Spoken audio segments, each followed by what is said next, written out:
And what is going on, New York Giant fans? Let me try to move this and not shut off my entire camera setup. And that was successful. Okay. What is going on, New York Giant fans? Welcome back to another stream here on the Big Blue in the Bronx YouTube channel. Hope you guys are doing well. Hit the like button, comment, and subscribe. Turn on post notifications so you know when a live stream pops or a video drops. I appreciate y'all coming back. Share this out, do all the good stuff. Usually, I'd like to actually do these recorded and not live because I feel like um, there's a lot of distractions when I'm live and certain shit. But at the end of the day, sometimes, you just got to put out the content. You just got to put out the content. And yesterday, if my voice is not normal, I was at the Yankees game, spent over $160 just for them to fucking lose.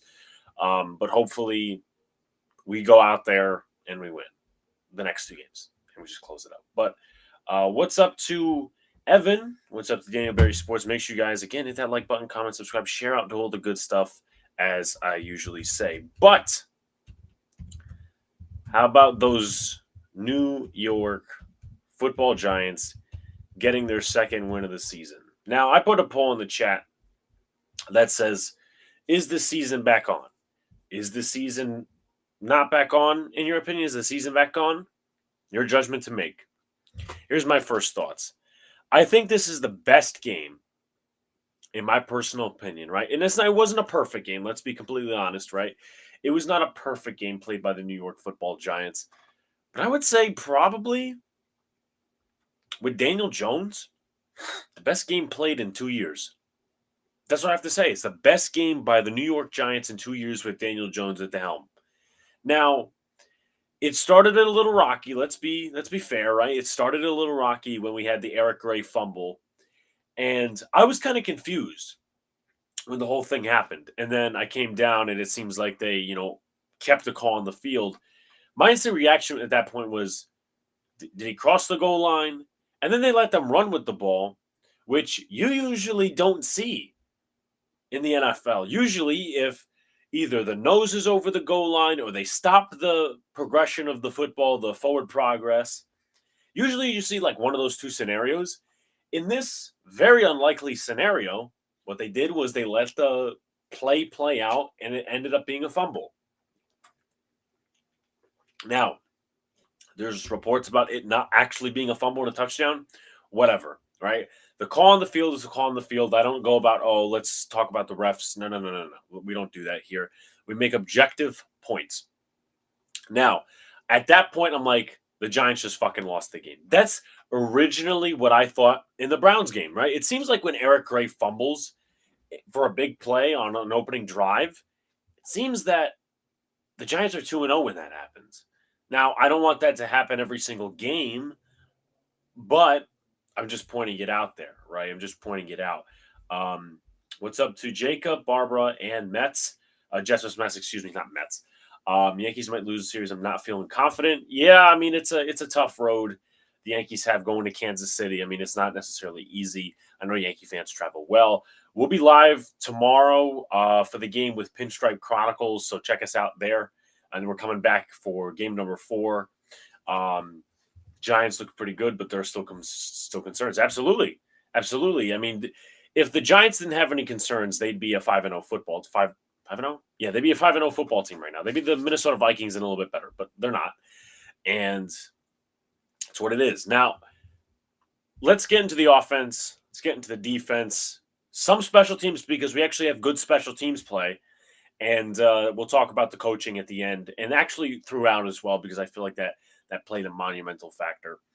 I feel that Daniel Jones, we'll start at the quarterback position. Now, I did receive a couple of receipts, right? At the end of Sunday's game, I received a couple of receipts on my YouTube video. If you guys didn't watch it already, it's, should Daniel Jones be benched?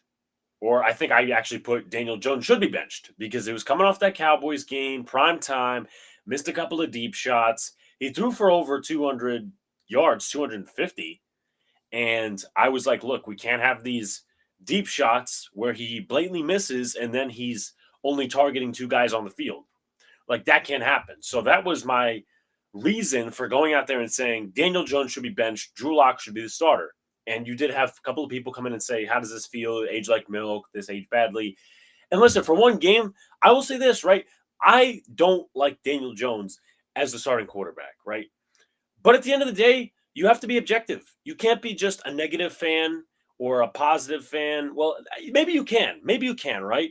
But I'm a content creator. I'm a guy who wants to go in the field and be objective. I don't want to be leaning on one side of the agenda or leaning on the other side of the agenda. Being objective is being objective. Within the confines of the offense, Daniel Jones played his best game of the 2024 season.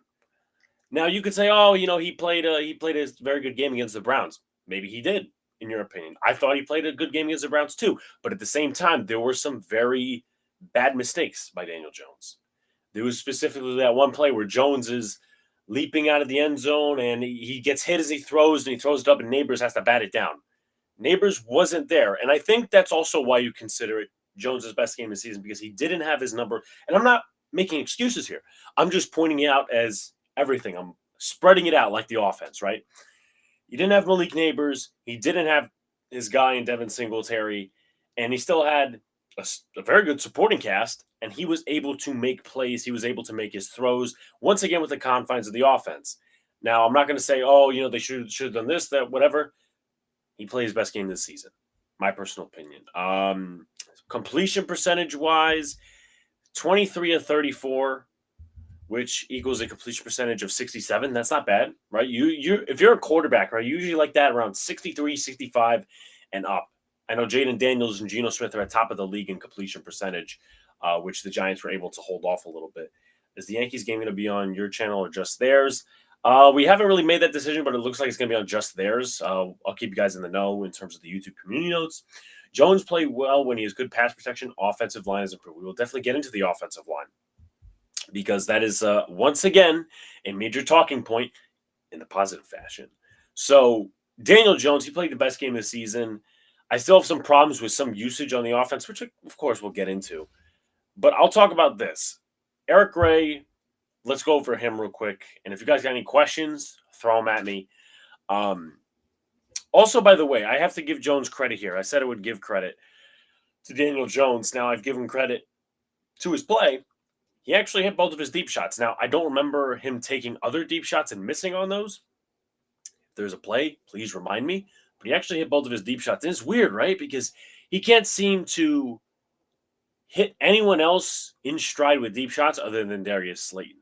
Now, that's a bad thing, but it's also a good thing, right? When Slayton was the leading receiver this game, you take it and you go with it because, hey, you won, you put up this many points. But it's weird, right? Both of them seem to be in stride. The second touchdown throw was better than the sideline pass, but the sideline pass was still good because it was tight. It was along the sideline. Slayton corralled it, and it seems like Slayton's good for those at least once a year, where he gets like 100 yards in a game you don't expect. I remember, let's see, against Dallas in 2020, he was good for that. Against the Steelers in 2020, he was good for that. Against the Texans, I think he got over 100 yards because I remember he had that big 57-yard touchdown, which was mostly predicated on yards after the catch. But he's usually good for that once a season, twice a season, 100-yard game, and then he'll go back to 50 receiving yards on like 5 catches.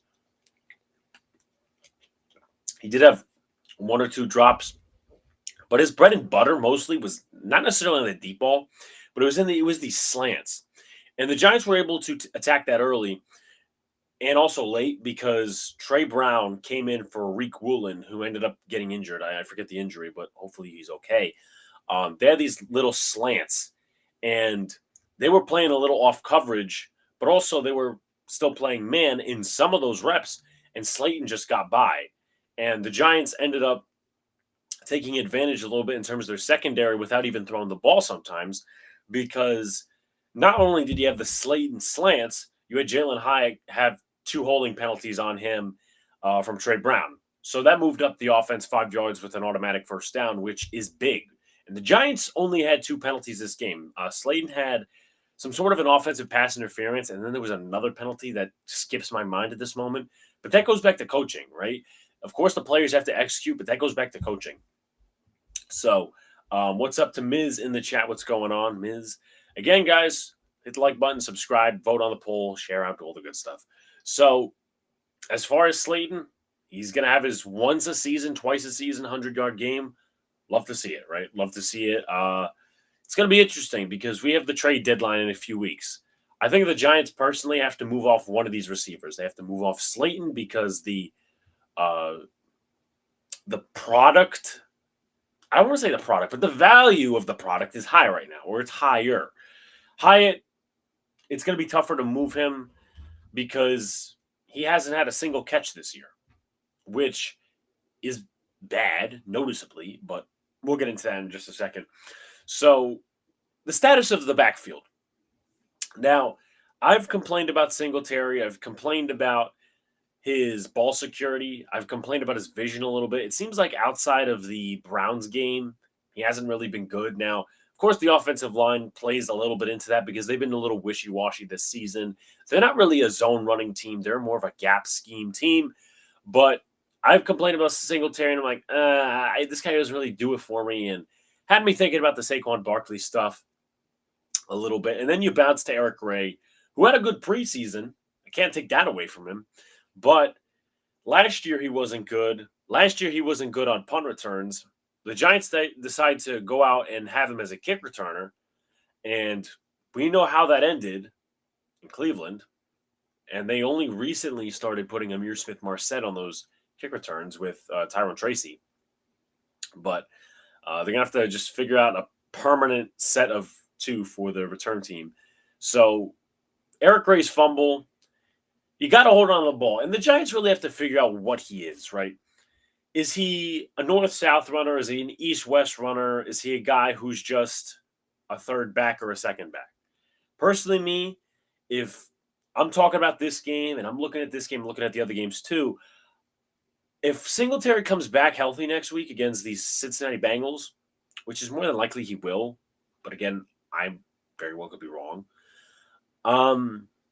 I would think Tracy should get the second amount of carries because the Giants need some explosive runs. Now, Tracy doesn't give you all of that. I think his longest run of the day was 27, right? The Giants don't have a home run hitter in the running game. That's not there anymore. Saquon Barkley's not here. They don't have any 60, 50, even 40-yard running plays. And I would like to get back to that because it does give you a sense of explosiveness and jive and hype within the offense, right? You know, if you like sustained drives are good, but if you have an explosive play, I think that's better, right? And it gives you the opportunity more to create more explosive plays and also to have sustained drives. So it just opens up the hole a little bit, if you guys get what I'm talking about. But the Giants don't have a home run hitter. Tyrone Tracy is a madman, but as far as Eric Gray goes, before we get to Tracy, I'm not really fond of him. I thought he did very well in the screen game. I think that he impressed me a little bit more than most, right? I don't know how everybody else feels about the screen game from Eric Gray. That surprised me because they really didn't showcase that last season. They didn't really showcase that in the preseason, but this was the first game where you could really see Eric Gray's receiving ability out of the backfield. I mean, sometimes last year and in the preseason, he got those throws out of the backfield, the swing passes, but you never really saw the screen plays. So I think that's where you could see him on third down. Apparently, he actually improved in his pass protection because if you guys remember last year against the Lions, he was god-awful against rushers and linebackers in the pass protection game. But if you go this year, looks to be improved. So whether that's Joel Thomas doing his job, whether that's somebody else doing their job, whether it's Eric Gray, whether it's Brasillo helping him out, I don't know. But that's good development. That's a positive, right? He doesn't have to be this, a power back. You don't have to try to put a square peg in a round hole for him. If he's a fifth-round pick and he's your third down back and he catches screens and he pass protects, that's it, right? You don't have to force him in kick returner. Like, everybody's got this mantra nowadays, this narrative stuck in their head is, look, I didn't like the great pick at the time, but I got to be completely honest.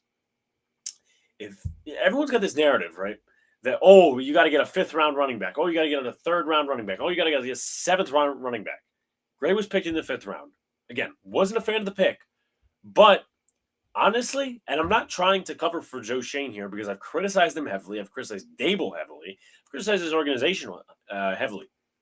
But if he's a guy that is a solid pass protector on third down, as a receiving option out of the backfield on screens and swing passes, and he's a solid special teamer, and I'm not even talking about kick and punt returns, just like a blocker, what more do you want? That's a guy you can keep 5-10 years in the league, and he's just there. He's a role player. He's cheap, and he has a home for a long time. And those guys are the foundation of the team in terms of being backups. It's not necessarily a bad thing,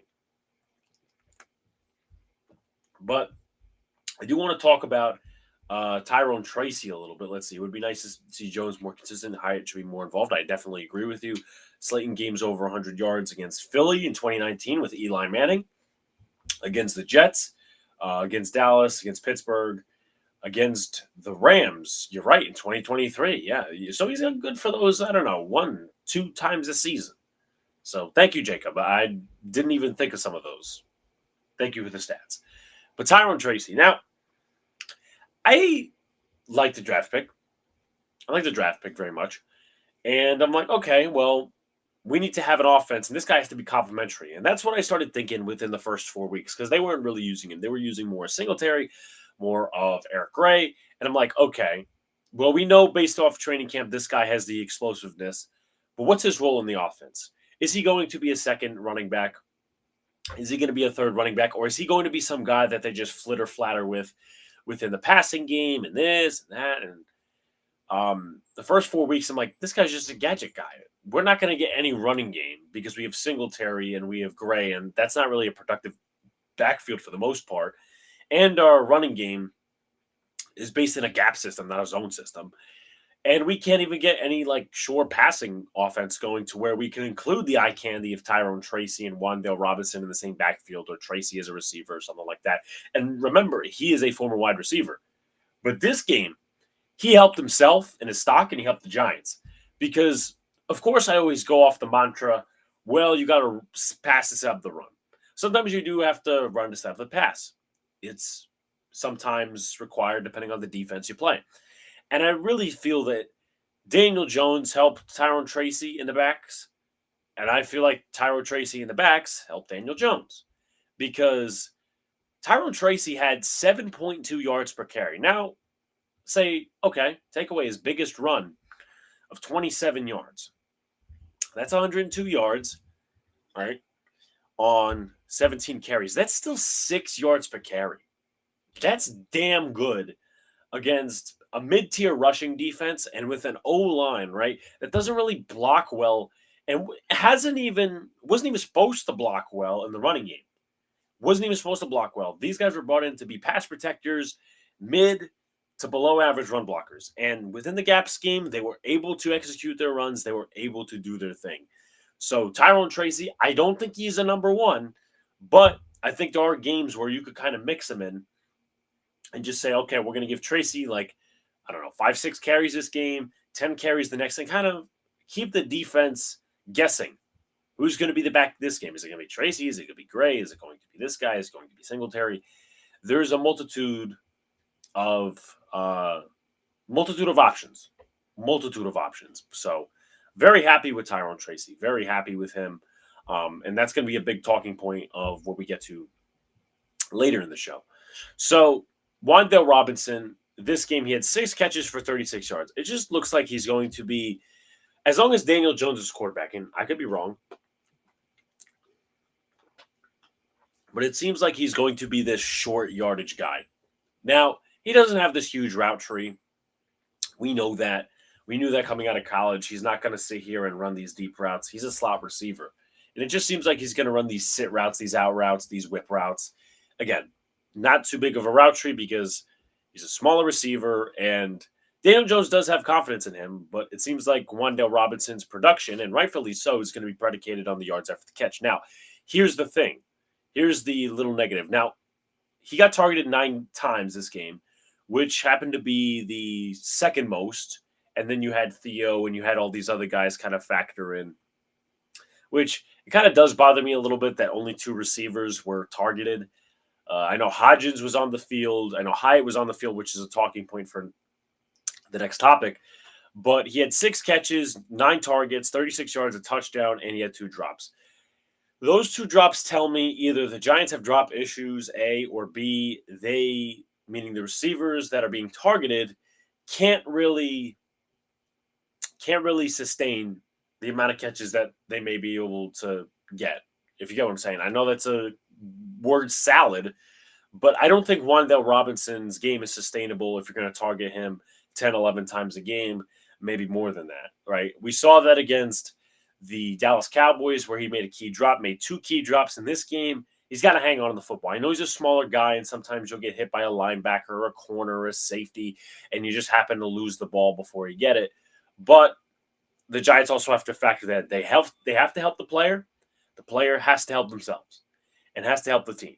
So I like Wan'Dale as a second-round pick. I don't think he's a miss, but I just don't think it's sustainable that, he's got to be, he has to be targeted like 10, 11 times a game.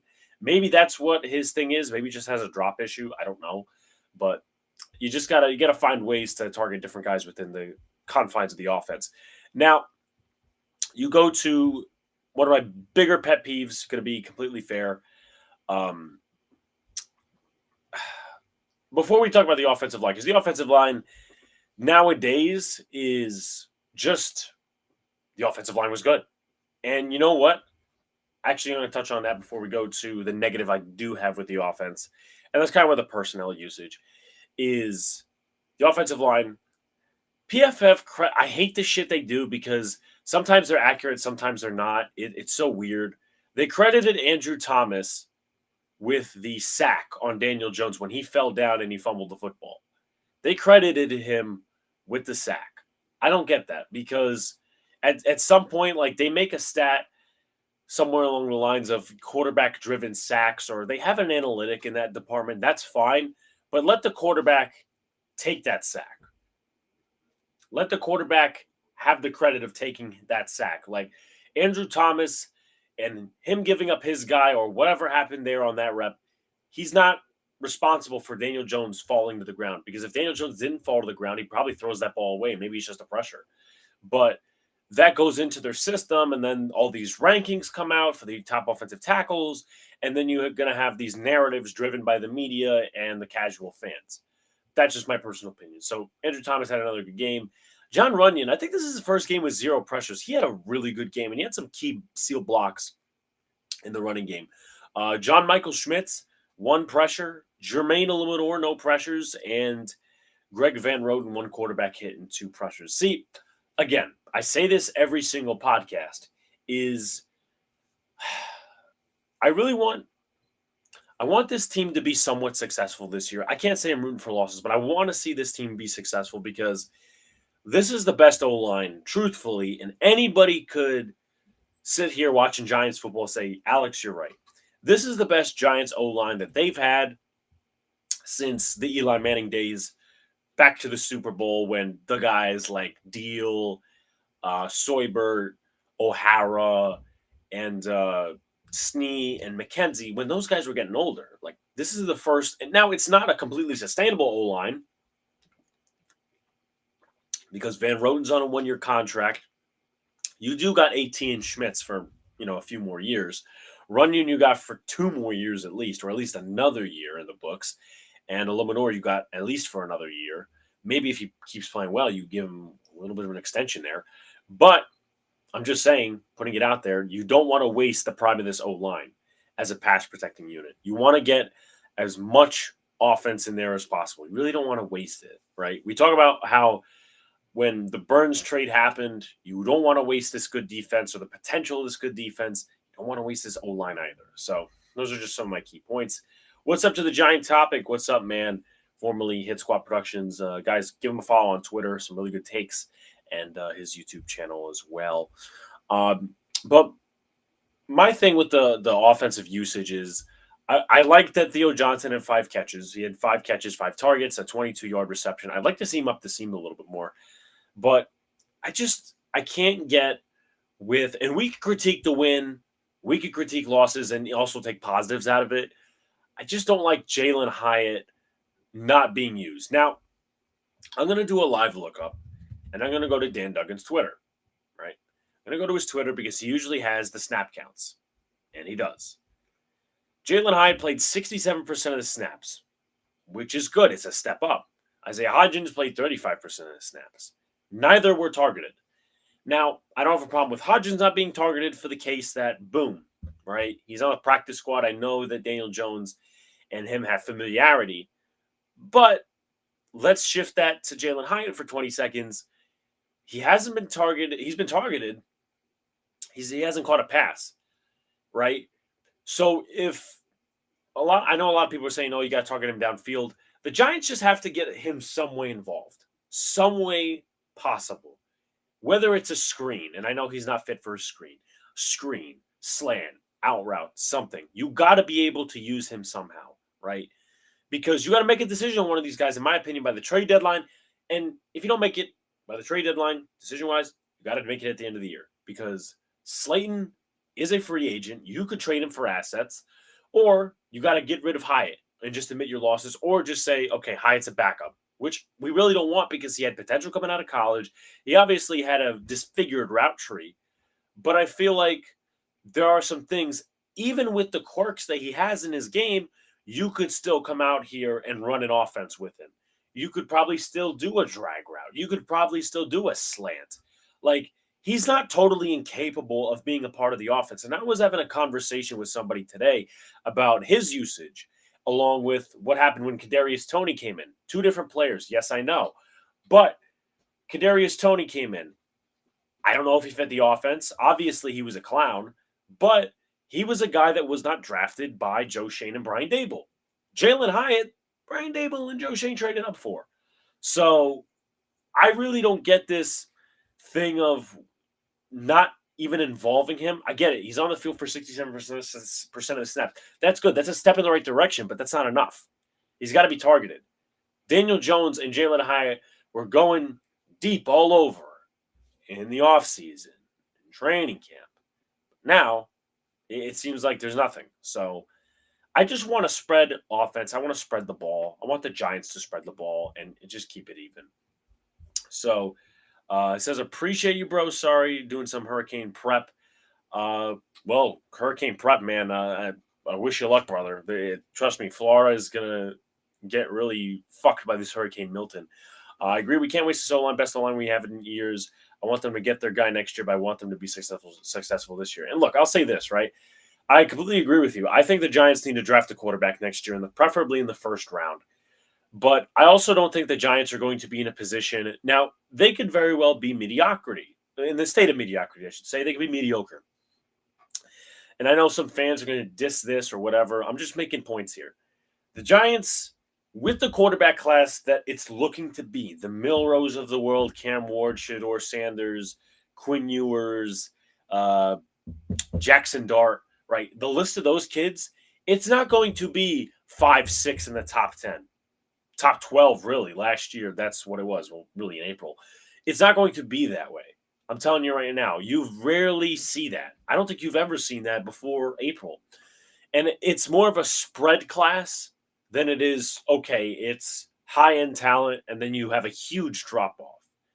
I think that's the way it's going to be in terms of it's going to be spread. Guys within the 10s, the 20s will be able to get their quarterback. And I can list a few names of teams that will probably be in the market, right?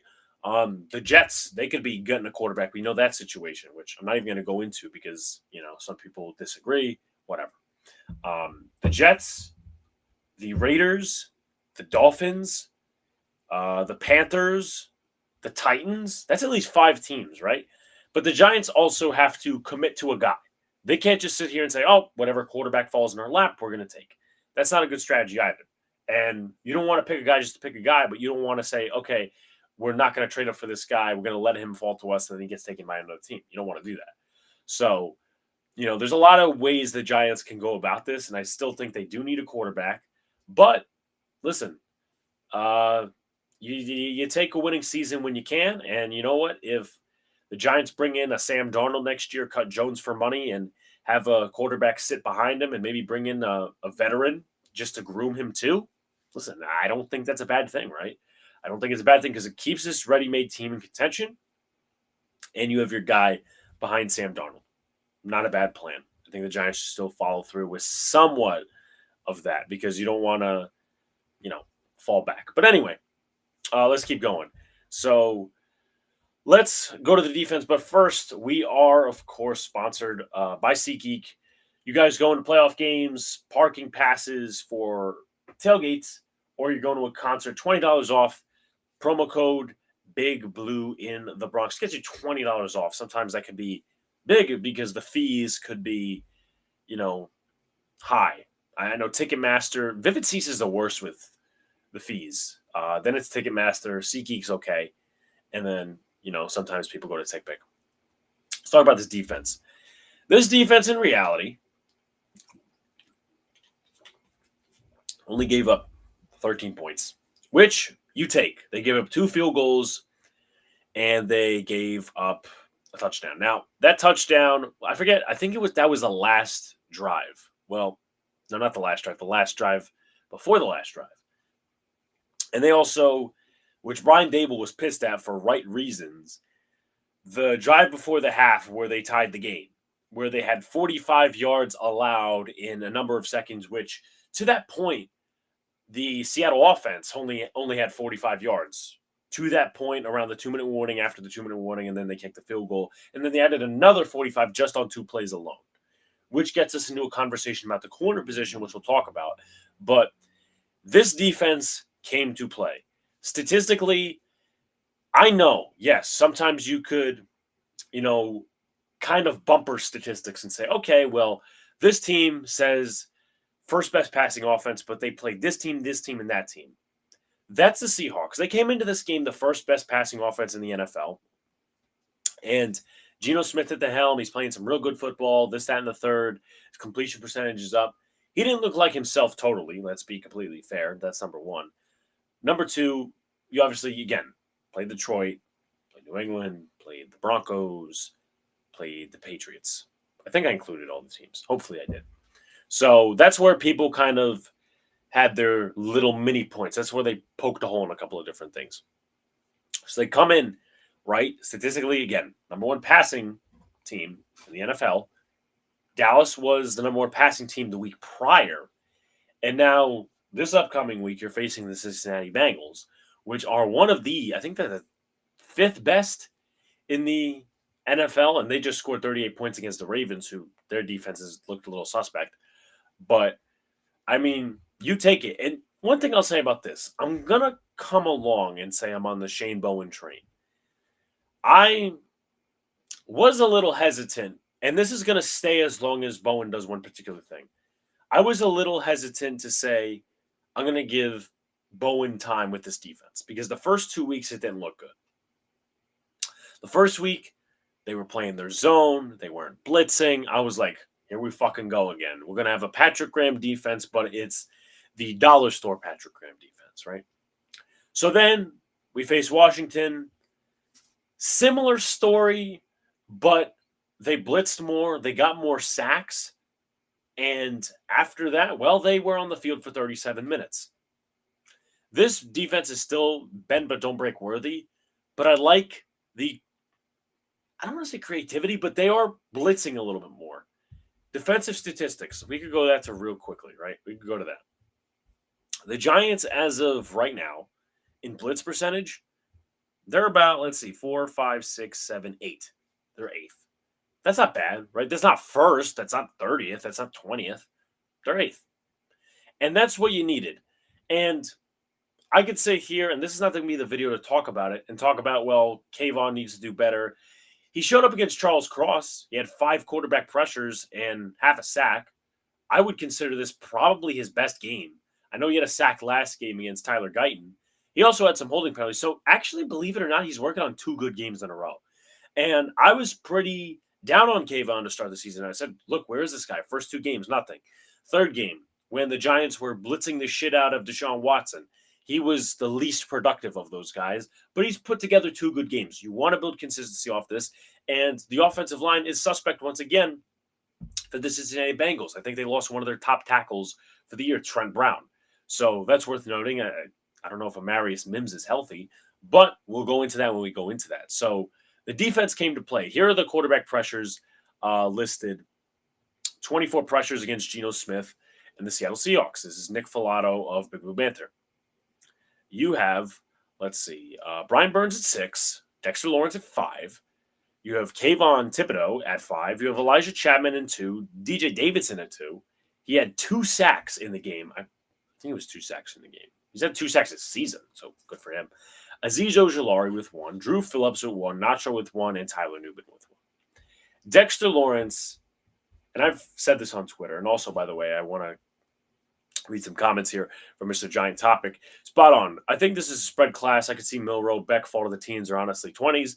I know we need a corner, but I think we address that free agency and keep developing Banks and Drew. I admit I was hesitant with Bowen. Like you said, the first 2 weeks are reminiscent of Patrick Graham, but he's been adjusting a little bit more aggressive. The D will get better, but we got to see how it plays out. Yeah, if you show up this week against the Cincinnati Bengals and you put up a top performance or just a good performance, right, against Joe Burrow, Jamar Chase, I could, see where people will say, well, the offensive line is bad, this, that, and the third, right? You have to give the Giants credit when the credit is due. If they have a good defensive performance against a top quarterback in the league, a top wide receiver in the league, really 2, because that's a good receiving core. If you have a solid performance where you limit them to, 25 points? Mind you, this team, right, has not allowed over 21 points the entire season. The Giants are one of the best statistical teams in points right now. Let's see. Team defense, points. Okay, it's not showing up on here. So let's go to ESPN. Where are the Giants in points? I'm going to bet you they're top 15, which is a good step in the right direction. Defensive leaders, points, the Giants rank, let's see, 5, 1, 2, 3, 4, 5, 6. They are 11th. They are 20.8 points per game. I don't see that as a problem. And you're also masking bad cornerback play. The safety play has been okay. The linebacker play has been good. The D-line play has been good. You're masking bad cornerback play, which is a credit to Shane Bowen, Jerome Henderson. Not that they're superstars at making this work, but Deonte Banks had a good game. Cordell Flott had a good game when he was in. Rory Jackson a little bit. We'll talk about that. But back to the D-line, Dexter Lawrence. I think he's making a case right now to where he might be the best defender in football. This guy was pressuring Deshaun Watson all over. He was pressuring Sam Darnold, was pretty much the only guy who showed up against the Vikings. Showed up against the Washington Commanders. I mean, amongst defensive linemen right now, he's got to be up there in sacks because Quinnen Williams is asleep at the wheel, right? I know Myles Garrett, and that's a totally different position. So let's see. Season leaders in sacks, right? Dexter Lawrence is 3rd in the NFL. He is 3rd in the NFL in sacks. It's Aiden Hutchinson, Kyle Van Noy, Dexter Lawrence, Will McDonald, who had, I think, 3 or 5 sacks in a game, which is odd. You really don't see that. Max Crosby, and then Patrick Jones, who I think is getting ready for a payday soon, and then Trayvon Walker, and then Derek Hall, and then TJ Watt. Now, of course, sacks can be skewed because some guys are more impactful than the others. But you can't sit here and dispute Dexter Lawrence is going to be, or no, not going to be, is one of the best defensive players in the NFL. Every time we do a preview, you guys can see this as factual information because you guys see the previews. Every time I talk to opposing content creators, what's the defensive X factor that you're looking for your offense against our defense? They say Dexter Lawrence. They say we need to double team Dex. He can wreck games. He's got 6 sacks this year. I think his career high is 7.5. He is headed for another Pro Bowl season, and if he keeps this up, probably Defensive Player of the Year. Because Parsons hasn't had the same production, and he's hurt. Lawrence is down there. Some of these other guys haven't had the same production. I think Bosa is at 3 sacks. Jason Pinnock is like in the 20 range, which is interesting, but that's not even the point. So Dexter Lawrence and Andre Patterson, that's a duo. That's a duo, man. And he's not even doing this with like a solid DT next to him. I think DJ Davidson honestly should run away with that. Him and Nacho have played the most consistent this year. Over the last few games, I got to give the Giants this, right? You look at the defensive statistics. They didn't really allow too many rushing yards. Now, I hated the fact that they really didn't spy Geno. Isaiah Simmons would be good use for that because Geno is not or shouldn't be some elite threat on the ground. But take away, right? Take away Geno Smith's rushing yards. You go to Kenneth Walker. You go to Zach Charbonnet. 7 carries for 30 yards. That's about 4-point-ish yards per carry. So 30 by 7. That's about 4.2 yards per carry. I mean, some teams would take that as, okay, I'll do 4.2 yards per carry. It's better than 4.1, 4.0. And some other teams would be like, okay, well, at least it's not, we're giving up 5 yards per carry. This is a step in the right direction for the Giants. I know last game there was some runs where it was short yardage plays that the Giants constantly gave up first downs. But it seems like the Giants are on this 3-game streak, and I hope not to jinx it because I have a habit of doing that. 3 games in a row, the Giants have been solid on the ground. That's what I like to see. The Giants in run defense right now, another stats reference, so get ready. The Giants in run defense on the ground, they rank, let's see, 5, 6, 7, 8, 9, 10, 11, 12. That's better than freaking 30. That's better than 28. So you got to give credit where credit's due. Shane Bowen making these guys work. Andre Patterson making these guys work. Jeffrey, what's up? Let's see. Let's get into a couple other comments here. The D will be going against another battle line, but the best QB they played so far. Chase is beast and Higgins too. Their D is good, but they'll be tested. But if we can win, that can change the narrative. Dex is third. Yeah, he goes, shit, third is even better. My question is, how do we get Simmons more involved or use him how we've been using him? I didn't read the comment, but you probably were paying attention, of course. I think they should use him as a spy, right? I don't think Okereke is fast as Simmons. Okereke is more built. He's probably stronger in the tackling game. But, I mean, if you have Simmons on the field, and this is just a tiny criticism, micro criticism, I think if Simmons is on the field for some of those plays as a spy, Geno is not taking off. Those 72 yards are probably like 30 yards. So that's a big portion. And that probably takes away 6 points, right? That takes away 6 points. So, and I know that people will play the game. The Giants should have won the game by this, this, and this, whatever. But realistically, right? Geno, I think, ran for a huge gain towards the end of the second half. And then, of course, before the field goal was blocked. So those led to 2 field goals. Take 6 off the board, right?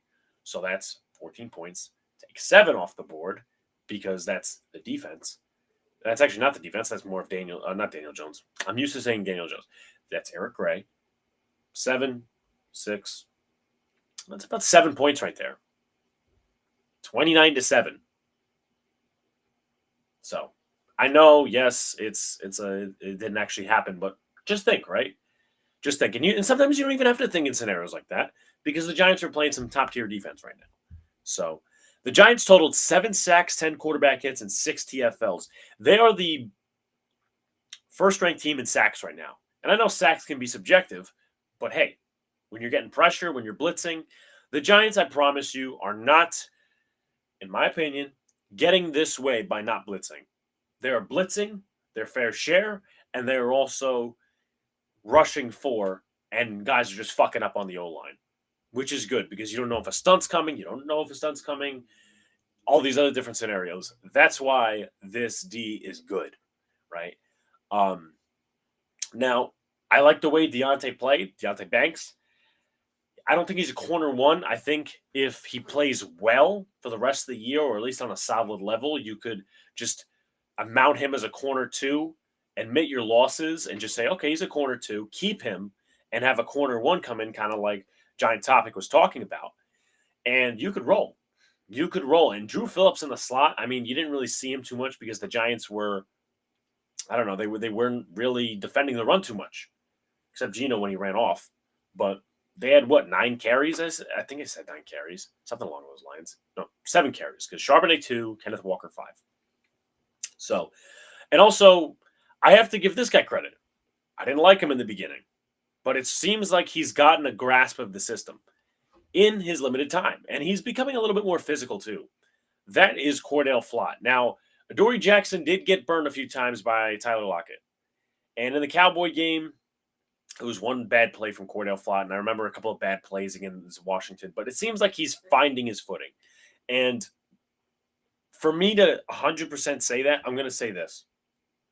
He needs to do that against the Cincinnati Bengals. I don't know who their third receiver is. I'm going to guess it's Andreas Cevis or the kid they got from Bama, Jermaine Burton. But you'll have Higgins, you'll have Chase, and you'll have one of those other two guys. I would like to think Higgins is going to be on the outside or Chase or however they're going to position it. I would like to see Flott on one of those top two guys. If he plays well, he's physical, like he was in this game. I think he kind of deserves that corner two spot until you get a corner two next season or whenever. Just my opinion. And I was a guy who said sign Adoree Jackson. I don't like Cordell Flott, but he seems to be settling into the system. Just my 2 cents on that. What's up to El Capitan Refucho? Yeah, the Patriots are going with Drake May. I think it's about time. Jeffrey Brissett's stopping playing good, and they do need a spark for wins. I can see the Giants signing DJ Reed. If the Jets don't, I think it's something to monitor. I would say, listen, sometimes it's actually good in this league, and I know this is kind of subjective depending on who you talk to. I think sometimes you don't need a number one corner. You just need two solid guys. And that's the case of your front gets there, and boom, you have two solid guys. Now, they happen to have Sauce Gardner, who's a little overrated, but he is a number one, however you want to look at it. And DJ Reed, he's a guy who's a number two. I'd bring in DJ Reed. I mean, we run a zone-oriented system. So, and I know some people, again, I don't want to get into that Jet shit. We're talking about maybe Salah should come in as defensive coordinator. I'm sorry. I'm still riding the Shane Bowen train. That's just me. I agree on Flott. He had a pretty solid game against Seattle, but he needs to improve and do better, do against better wide receivers. Yeah, I completely agree with you.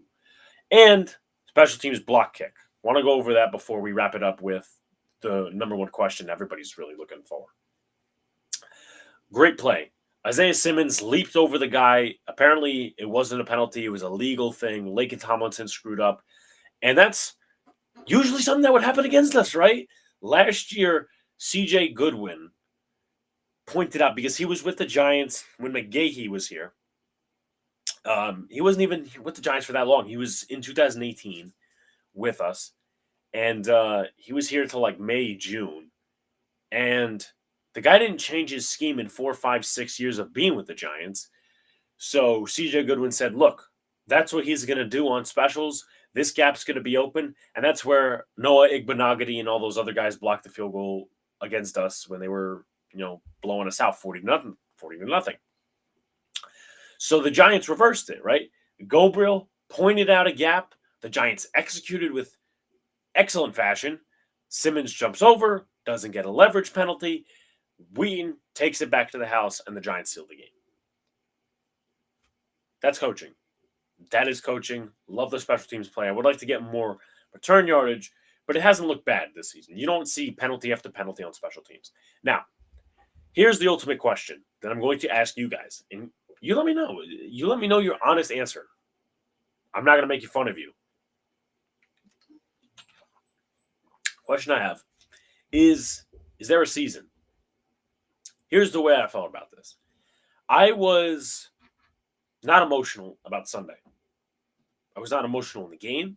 I wasn't screaming. I wasn't yelling. I wasn't being negative. I wasn't being positive. I was just watching the game as if I had something to cover media-wise. And that's because the Giants have done some emotional damage to me because they've been a bad team over the last few years. They always like to tease people. They teased everyone against the Cowboys, the Commanders.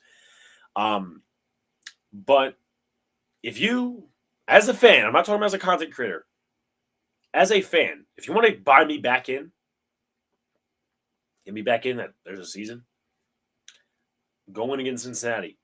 Because there's a lot of shit that's going against the Giants right there. Cincinnati is desperate. They're coming in. They're desperate. Okay? If they don't win that game, season's over for them. Season's over, right? This team has 1 win. We have 2. So that's a advantage on us.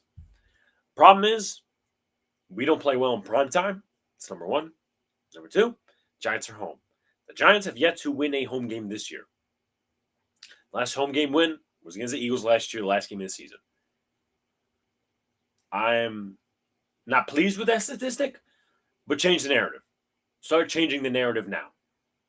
At least give us a season. Now, I don't know how you guys feel. Would you rather cut the Band-Aid off and, the Giants lose a good portion of the last few games and just say, okay, the season is over in October and we know it? Or would you rather have them take you for a little ride and be competitive in the month of December, but maybe miss the playoffs or just get into a wild card? You guys let me know. But I have to say this. Number one, because this is not the topic I so much want to hit on. Joe Shane's draft class this year seems to be really working well. Tyler Nubin, I think, needs to be more playmaking-esque, but he hasn't gotten those opportunities because the Giants really don't get too many interceptions. They got one, was Darius Mussau. So they'll need to get some interceptions. That's probably where Nubin will come in. He'll, adjust to the game a little bit more. But I think that's still a decent player right now. Malik Neighbors is obviously a hit. You have Andrew Phillips, who had huge tackling issues coming out of Kentucky, and he's played really well. I think he's gotten a couple of pressures, tackles in the backfield. Mussau, I don't like him too much because I think he's more of a special teamer, but that's like a late round pick, so we're not even going to pick on that. I would like Theo Johnson to come in and step in a little bit more, get more involved in the offense, but he looked good, right? He's got, I think, like 10-plus targets on the year, 5 catches in the game. I mean, if you get this guy in screens and down the seam and make explosive plays with him, then that pick is going to hit, and we're not going to worry about, you drafted this guy over that guy. So right now, Joe Shane's draft class is really playing itself out to be good. If Singletary is healthy, is Tracy running back 2? I like Gray. I think fumbling was the best thing for this offense. Gray in limited action wouldn't be bad, but a good blend of Devin Tracy could be good. I did talk about this at the beginning of the show, and I'll reiterate, of course. I think that it should be Devin Singletary, Tyrone Tracy. I know sometimes they're similar, sometimes they're different in terms of the way they run, in terms of the way the Giants are going to use them. But let's propose this. And I don't want to lower the bar. I don't want to move the goalposts. But Eric Gray's gotten better in pass protection. Eric Gray was good on screens. Eric Gray is a good special teamer outside of the kick return and punt return game. Good blocker, this, that, and the third. I would take that as a 5th-round pick. Would you? I would take that. Because he could be a guy that's here for 5-10 years, solid role player, he's got a home, and you don't need him to do much. Just a good 3rd-down back. Because at the end of the day, I know a lot of people are caught up in this narrative, you get drafted a running back in the 5th, 6th, 7th round and expect him to be a superstar. It doesn't really work that way all the time. Sometimes you have other picks that hit more than others. Sometimes you draft a guy later that's better than the guy you drafted earlier, right? It just happens. It's a circumstantial league in the NFL. And Tyrone Tracy just happens to be better and could be more used in the future than Eric Gray. That's all. Guys have more talent than others. And you know what? You don't necessarily have to say, Eric Gray was a complete bust. I'm not moving the goalposts. I didn't like the draft pick at the time, but you got to see this through both lenses. I do want to talk about this, though. Brian Dable. I shit on him for the kicking thing. I shit on him for week 1. Didn't like the Bowen hiring at first. But let me say this. I know the Giants have had their losses. They've had their bad moments. He's kind of coaching conservative with not throwing the ball in the end zone, which I don't like. But you have to admit that this team is making strides. Not that that should be the standard or anything. Everybody has their own standards, right? Some people will, 6 games a year, 7 wins a year. The team should be winning 10 games a year. You decide on what you want. I'll let you guys fan it out. Won't tell anybody how to fan. But 4 out of the 5 games this year, he's had this team in. If the Giants were sitting here 2-3, or maybe even 1-4, let's go to 1-4, maybe even 0-5. Let's say 1-4, just to go in that middle. And they were very uncompetitive in their losses. At least 3 of the 4 losses. Let's just say they lost another game. 3 out of the 4 losses, they're uncompetitive. you would be upset. I would be upset. I'd be like, fire Dable. This guy's not it. Get rid of the coach. Blah blah blah blah blah blah. But you played up to the par in a game you should have won against the Cowboys. You went to Seattle in a hostile environment and you beat the Seahawks. I'm not getting the pom-poms out. I'm just stating facts. Right? I'm not saying you're going to win a Super Bowl with Dable. But if you can come down this stretch, because my expectation for this season was 6 wins. Right? I said the Giants are going to win 6 games. I don't have the belief in Daniel Jones that he's going to take this team to another wild card run and this, that, and the third. I didn't have the belief. Right? I didn't. But if you can stay competitive and take some of these games coming up, and it's going to get tougher. Trust me. People say, oh, the second half of the schedule gets easier. I don't know about that because you go through this whole stretch, you go to the bye. Tampa Bay is still a playoff team. New Orleans is still a playoff team. The Ravens, who you face down the line, are still a playoff team. If you make yourself competitive and even take 2 of the next few games, right? Let's just say Cincinnati, Eagles, and Steelers. Let's include Washington too. 4 games. If you take 2 out of those 4 and then you win against the Panthers, what are you at before the bye? I think you're 1 off of being 500. Most would take that because you're still in it, right? The NFC East is not looking great. The Washington Commanders are obviously taking away with it. The Eagles are still sorting some things out, and Dallas is eh. They did pull a good one out against the Steelers. But you have to give the coaching credit here because Daniel Jones is playing good football. He's playing average football, right? I'm not saying that's acceptable because we do have a higher standard at $40 million, but there's not many coaches around the league that would get the most out of Daniel Jones like Brian Dable has. And only if he gets his hands on his guy next year, then you could ride. Yeah. Agreed on Theo. Would like to see more involved. To answer your question, I want to see this team be competitive and not have their season end early. I do worry they'll convince themselves of year 7 in DJ and not get their guy. Big cap hit too.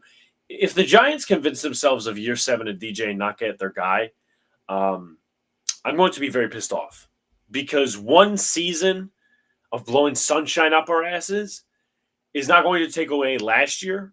It's not going to take away 2021, 2020. It's not going to take those bad seasons away. It's not a poof. It's not like removing that memory from our brains. It's not that one movie with Will Smith where he just clicks that thing and you don't remember anymore. No. And trust me, again, I would be pissed at that too. This is not the style of football you want to be playing. You're winning, right? You won this last game. You want to see if they can win against Cincinnati. But at the end of the day, this is not sustainable, right? I know the quarterback play is down across the league, but you want to get somebody who can be at the upper echelon of the league and you could run your system properly. Because guess what? When they brought in Singletary, when they brought in Illuminor and all these other different guys, they had the vision of maybe we get our guy and we're not going to rely on the running game as much, like a Buffalo system. Whether you want to sit here and argue with me that it works or it doesn't work, go ahead. My point is they couldn't run the system. They can't run the system because Daniel Jones can't throw 30 to 40 times a game. Some of these quarterbacks coming out can do that. And I think Brian Dable is more inclined to get his guy because he knows Daniel Jones is at his ceiling. This last game right here is probably the best we'll see Daniel Jones. And the fact that he still can't hit a deep ball, I know he hit 2 of them to Slayton, but he's got to get more guys involved. I want a good season for the Giants. At the end of the day, though, this should not have some effect on what they're doing next year when it comes to getting a quarterback. Because Daniel Jones has a ceiling, and we all know that. We all know that at the end of the day. That's going to be it, guys. Almost an hour of a show. I appreciate you guys coming in, liking it up, subscribing, sharing out, do all the good stuff. As far as streams, tomorrow, Wednesday night, we'll be on Pinstripe Chronicles for the Yankees and Royals game 3, game 4 will be back on our channel.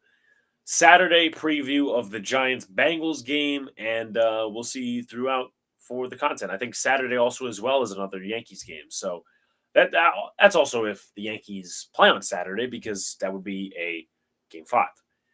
Appreciate you guys.